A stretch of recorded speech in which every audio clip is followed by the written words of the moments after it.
I am woman. I am a graceful pillar carved to beautify a palace. I am a priceless jewel, more valuable than rubies. I am a lawyer, a doctor, an actor, a writer, a musician. I am a programmer, a pilot, an engineer, a footballer, a driver. I am woman. You, yes you cannot define me. I'm not an exam question worth 3 marks.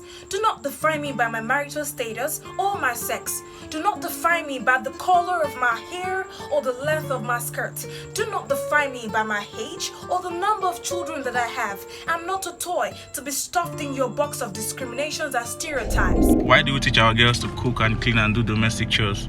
Yet we teach our boys to be financial providers and chase money. Why do we encourage women to be meek and submissive, yet we encourage men to be dominant and assertive? My gender doesn't mean that I should stay quiet or learn to soften my voice. Women can be strong too, and our voices have value. Discrimination and rigid societal stereotypes only lead to cages and hate. Gender bias is stopping all of us from being free. Let us fix it from the core and focus on changing. Let us come together and fight for the empowerment of our mothers, our wives, our sisters, and our daughters. A society cannot progress by excluding 50% of its population. An empowered society is one which empowers its women.